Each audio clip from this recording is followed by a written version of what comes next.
Vale.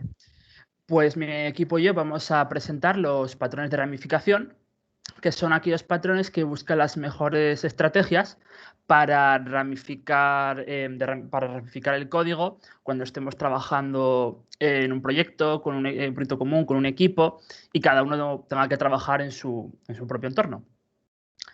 En primer lugar, a modo de introducción, tenemos los patrones básicos, que son aquellos patrones más fundamentales que todos deberíamos usar siempre y que establecen las bases para los demás. En primer lugar, tenemos el source branching o ramificación de código, según el cual todos debemos crear una copia de la rama base para trabajar nosotros y hacer todos los cambios y guardarlos en esa rama. En segundo lugar, tenemos la mainline o línea principal, que es una rama principal accesible por todos los desarrolladores y que actúa como el estado actual del producto. Y en tercer lugar está el Healthy Branch, que es básicamente mantener las ramas, especialmente la rama principal, limpias. O sea, que cada vez que se haga un commit, comprobar que no tenga defectos graves que puedan causar problemas. Luego tenemos la siguiente categoría, que son los patrones de integración, que buscan las mejores estrategias para integrar las diferentes ramas de trabajo de cada miembro del equipo en un punto común. El patrón principal de estos es el Mail Integration, que es que todos deberíamos hacer todas las integraciones, o sea, el trabajo de cada persona, de su propia rama, integrarlo todo en la rama principal. Una forma muy común de hacer esto es traer la línea principal a tu propio entorno con un pull, uniendo tu trabajo con un merge y luego subiendo de nuevo al espacio común con un push. De esta manera se simplifica mucho la integración al hacerlo todo, digamos, en la misma línea y muestra mucho más claramente el estado del proyecto.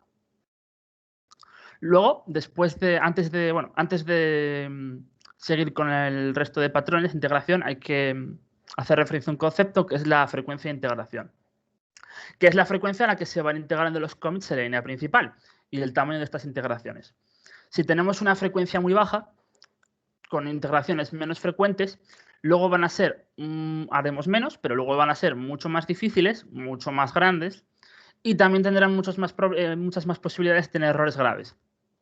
Hay a veces integraciones en proyectos muy grandes que pueden llegar a llevar meses si ocurre esto. Y luego tenemos una frecuencia, la frecuencia alta, en la que hay que hacer muchas más integraciones, pero son mucho más pequeñas, mucho más fáciles y además los errores se detectan mucho antes. Luego tenemos el patrón de feature branching o ramificación por características o por partes del programa, en el que cada parte del programa se desarrollará en su propia rama y solo se integrará en la rama principal cuando se haya terminado dicha parte. Esto obviamente hace que normalmente la frecuencia de integración sea baja, salvo excepciones donde las tareas son muy pequeñas. Se utiliza mucho en proyectos donde los colaboradores y los miembros del equipo varían mucho, son equipos muy abiertos, la frecuencia con la que realizan las tareas va variando mucho, los miembros del equipo van cambiando, etc. Y el otro patrón, que normalmente se considera lo opuesto, que aunque a veces se pueden usar juntos, es el Continuous Integration. Según este patrón, los desarrolladores deberán intentar integrar su trabajo en la rama principal tan pronto como tengan un commit en buen estado. Como mucho un día, por lo general, pero se debe hacer cuanto antes, dando lugar a una integración muy rápida. Esto sí que causa algunos problemas, que es que debido a hacer estas integraciones tan rápidas, muchas veces vamos a tener tareas a medio hacer en la rama principal. Así que habrá que implementar test para comprobar que estas tareas no afectan al funcionamiento del proyecto, que causen problemas graves, y también evitar el acceso a estas partes si el proyecto se va a mandar a producción, que no salga a producción una parte del programa a medio hacer. Aquí, como son los dos patrones más usados en la industria, aquí hay una comparación de las ventajas y las desventajas. como dije antes, es posible usarlos juntos si las tareas, cada tarea independiente, cada parte independiente del programa es muy pequeña, se puede hacer en menos de un día, pero normalmente hay que escoger uno de los dos.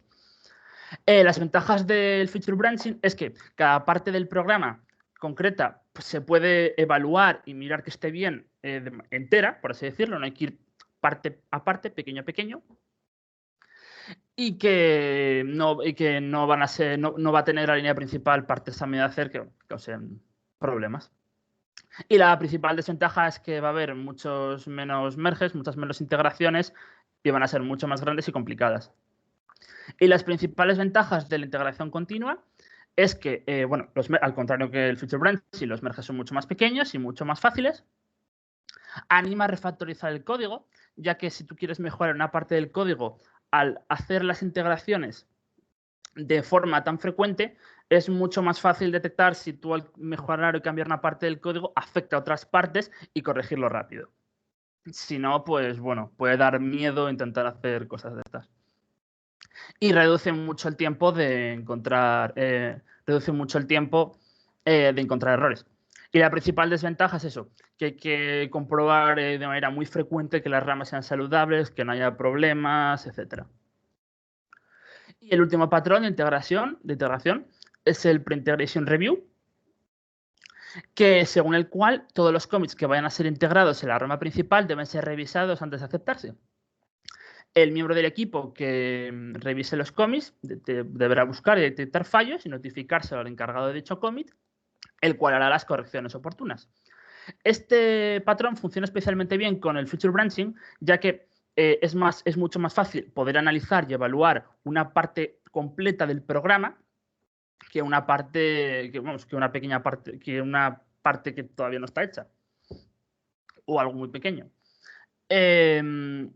Por tanto, a veces sí que se usa con la integración continua, pero es más raro ya que es mucho más largo y complicado. Y a continuación, mi compañero Raúl os va a hablar de los patrones de producción. Vale, sí, yo voy a hablar de los patrones de producción, que estos patrones están pensados para mantener el producto en una versión que en todo momento pueda ser puesta a producción. Yo voy a hablar de estos 6 patrones de aquí y el primero sería el release branch, que no me está dejando pasar ahora. Joder. El release branch. Este patrón consiste en crear una nueva rama para cuando vamos a sacar una nueva versión de producción. Copiamos de la rama principal los commits anteriores y en esta rama solo aceptaremos commit para arreglar la implementación de las funcionalidades que ya estaban implementadas al momento de hacer la copia. No vamos a añadir nueva funcionalidad en esta nueva rama. El mayor inconveniente de este patrón es que en la rama principal sí se añade nueva funcionalidad, mientras que en la nueva rama se corrigen los errores. Es decir, estas dos ramas van a tender a ser divergentes. Entonces, cuando ya hemos solucionado los errores, pasarlos hacia la rama principal cada vez será más difícil. Algunos equipos lo que hacen es hacer estos commits en la rama principal y luego, en vez de mergear otra vez la rama, hacer cherry picks, que es seleccionar un commit concreto y pasarlo a la rama de release. Es bastante recomendable usar ese patrón cuando el equipo no es capaz de mantener su rama principal en un estado healthy. Nos permite eso, antes de lanzar una nueva versión, arreglarla. El siguiente patrón del que voy a hablar es Maturity Branch, que consiste en crear una nueva rama para que podamos acceder a las distintas versiones del código que tenemos. En plan, hay distintos roles en un equipo de desarrollo y no todos queremos la misma versión del producto. Por ejemplo, un teaser no va a querer la última versión de desarrollo, querrá la última versión de producción. Pues con este patrón creamos ramas para las diferentes versiones y así los diferentes roles pueden acceder a la versión que quieran más fácilmente. El siguiente es el Environment Branch y consiste en crear una nueva rama para cada entorno de ejecución o desarrollo del código de la aplicación y almacenar en estas la diferente configuración que se necesita. Por ejemplo, si tenemos una aplicación que queremos que funcione para Windows y para MacOS y es exactamente igual, pero por ejemplo el acceso a base de datos cambia un poco. Pues crearíamos una rama para Windows y otra rama para MacOS y la única diferencia entre estas sería la configuración de acceso a la base de datos. Aquí pongo que normalmente está combinado con el patrón anterior, el Maturity Branch, porque estas ramas de environment también se consideran Maturity. ¿Y cuándo usarlo? Pues cuando queremos que nuestra aplicación se ejecute en diferentes entornos. Vale, el siguiente es el Hotfix Branch y consiste en crear una nueva rama para solucionar un error. Un error que es prioritario en la solución porque nos crashea por completo la aplicación, por ejemplo. Pues creamos una nueva rama copiándola de la rama principal y todo el equipo se centra en corregir ese error en esa nueva rama. Una vez se ha corregido, se copia a la rama principal y se continúa añadiendo funcionalidad. ¿Cuándo usarlo? Pues sobre todo cuando el plazo de entrega de una versión de producción está cerca. El equipo suele cometer más errores y es más prioritario que la aplicación funcione correctamente a la hora de la entrega. Entonces es bueno utilizarlo cuando pasa eso. El siguiente es el release train, que se llama así porque es bastante fácil explicarlo usando la metáfora de un tren con un horario establecido.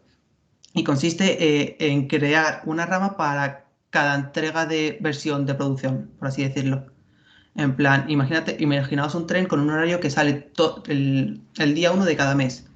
Pues durante ese mes nosotros creamos una nueva rama, por ejemplo en marzo, y añadimos distintas funcionalidades en marzo. Una vez llega abril, se crea una nueva rama copiando la de la anterior y la rama de marzo no admite nueva funcionalidad, solo admite commits para solucionar posibles errores. Errores que luego tendrán que ser corregidos también en la siguiente rama. Y se crea la nueva rama y se añade funcionalidad en abril. ¿Cuándo usarlo? Pues, por ejemplo, en IPS utilizábamos Scrum. Y en Scrum, al final de cada sprint, que era un ciclo, que normalmente era una semana o dos, tenías que tener una versión potencialmente entregable del código. Pues este sería bastante útil para sprint, o sea, para Scrum. Y por último, voy a hablar del patrón Release Ready Mainline, que consiste en tener la rama principal en un estado saludable. Este patrón es una alternativa a los anteriores porque consiste en que cada commit que hagas en la rama principal sea potencialmente puesto en producción. Y, por ejemplo, Release Branch lo que hacías es crear una nueva rama y corregirlo, pero si ya está potencialmente entregable y corregido, no hace falta, por ejemplo, ese patrón. Pero como todos los patrones, depende del contexto y no siempre es bueno utilizar todos los patrones. Por ejemplo, si tienes una tasa de frecuencia de integración baja, pues te va a costar que este sea, o sea, a lo mejor no será el mejor patrón que puedas utilizar en ese contexto. Y ahora va a presentar Pablo diferentes otros patrones de los que no hemos hablado mi compañero Enrique ni yo. Sí, bueno, yo os voy a hablar sobre otros patrones, como ha dicho Raúl, que no son tan conocidos o tan utilizados como los que ya han comentado mis compañeros, pero que a la hora de desarrollar un proyecto pues resultan también muy útiles. Ahora, empezamos con el Experimental Branch, que recopila trabajo experimental que no se espera que esté unido con el producto final, y es donde los desarrolladores pueden probar, si quieren, algunas ideas que no esperen que vaya a estar introducido en el mainline, que no quiere decir que no pueden estar introducidos, pero que es lo más posible. Y por eso el código que se utiliza en este tipo de rama, pues es, por así decirlo, se hace de una manera poco limpia, y luego ya, si al final al desarrollador o al grupo de desarrolladores les gusta cómo ha quedado ese trabajo, pues se aplicaría en la mainline teniendo esta rama como una visión de lo que quieres, pero no como el trabajo en sí. En Git, esta rama, cuando dejamos de utilizarla, la borramos y dejamos un tag con el prefijo ex para diferenciarla de otros tipos de ramas. Y bueno, ese tipo de ramas lo usaremos cuando queramos probar algo y no estemos seguros de si se acabará siendo añadido en la mainline y así de esta manera podemos hacer lo que queramos sin tener miedo a estropear algo del proyecto o que la podamos dejar de lado fácilmente. Luego tenemos el Future Branch, que es una rama que la utilizamos para cambios que son demasiado invasivos para la arquitectura de nuestro proyecto y que las estrategias utilizadas normalmente en este pues no son útiles. La verdad que es un patrón bastante poco común y bueno, Future Branch y Feature Branch no son lo mismo y se diferencian en que en el proyecto solo puede haber una Future Branch y bueno, esta se debe de mantener el menos tiempo posible porque crea una partición en el equipo y estas no vienen bien a la hora de desarrollar un proyecto. Y bueno, la mayoría de equipos que aplican la Continuous Integration no van a necesitar nunca de este patrón, la verdad. Bueno, pasamos al Collaboration Branch, que es una rama creada en el proyecto para que un desarrollador pueda compartir el trabajo con otros miembros del equipo sin necesidad de una integración formal en la mainline. Ya que cuando un equipo utiliza la mainline, la mayor parte de la colaboración se produce en esta rama. Y bueno, solo cuando se produce la mainline integration, el resto de miembros van a poder ver lo que está haciendo cada uno de los desarrolladores. Por eso esta rama es bastante útil para poder tener una idea de lo que están haciendo los demás sin tener que tener una integración formal en el proyecto. Y bueno, esta rama suele ser temporal y cuando el trabajo ya se integra en la mainline, pues se cierra y ya no se vuelve a abrir. Y bueno, se vuelven cada vez más útiles estas ramas, las utilizamos cada vez más cuando más disminuye la frecuencia de integración y es improbable que los equipos que utilizan la Continuous Integration van a necesitar de estas ramas, ya que los periodos de tiempo en los que su trabajo no es visible entre ellos son bastante cortos. Y bueno, cabe destacar que si varias personas trabajan en un experimento, como ya expliqué antes, en la rama experimental, pues si varias personas trabajan en una de esas, se hará que esta rama se convierta en una Collaboration Branch. Bueno, luego tenemos la Team Integration Branch, que permite realizar particiones en el equipo creando subequipos y que estos integren en uno integren su trabajo en uno con la mainline. Y los miembros del equipo se integran sin necesidad de hacerlo con todos los del proyecto. Y bueno, el equipo trata esta rama como una línea principal dentro de la línea principal del proyecto. O sea, el subequipo trata esto como si fuese su mainline.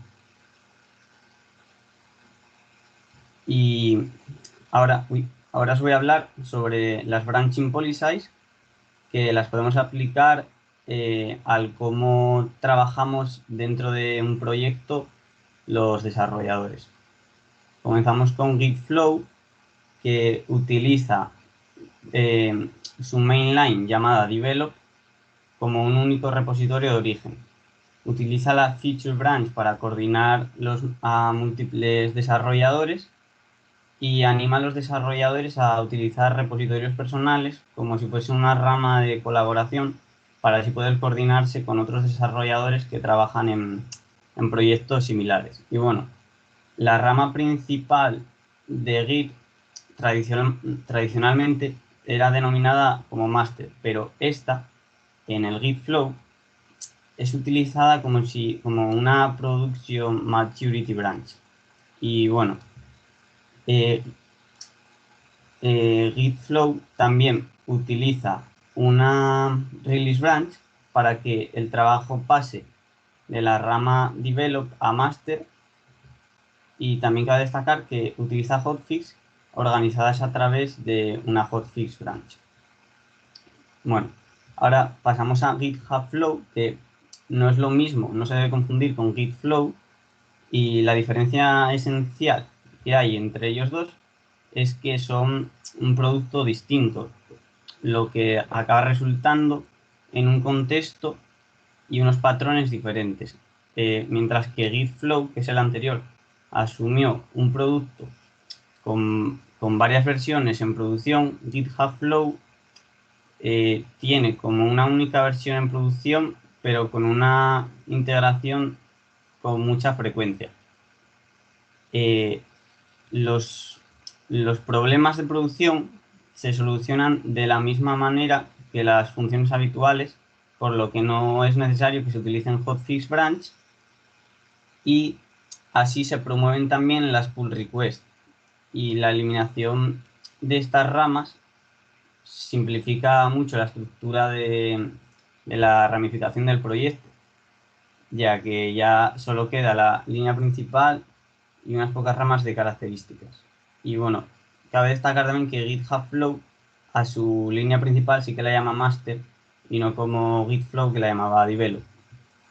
Y bueno, las ramas de GitHub Flow se pusieron con mucha regularidad al repositorio central para así admitir la visibilidad, pero no hay una integración formal con la mainline hasta que la función se completa. Y bueno, pasamos a la última política, que es Trunk Based Development, que es una alternativa a Git Flow y a GitHub Flow, y que utiliza, que se hace todo el trabajo en mainline, pero bueno, no siempre, porque aunque esto evite así tener ramas de otro tipo que puedan durar mucho, los equipos pequeños sí que se comprometen directamente con mainline, pero claro, los equipos más grandes pueden utilizar otras ramificaciones de más poca duración para así compenetrarse mejor entre los miembros. Y bueno, acabamos la presentación y si tenéis alguna pregunta, estamos aquí para responderos. Vale, muy bien. Tenemos 2 minutos, así que vamos a hacer preguntas. Voy a detener la grabación. Cuando queráis. ¿Quién quiere preguntar? Yo. Dentro de los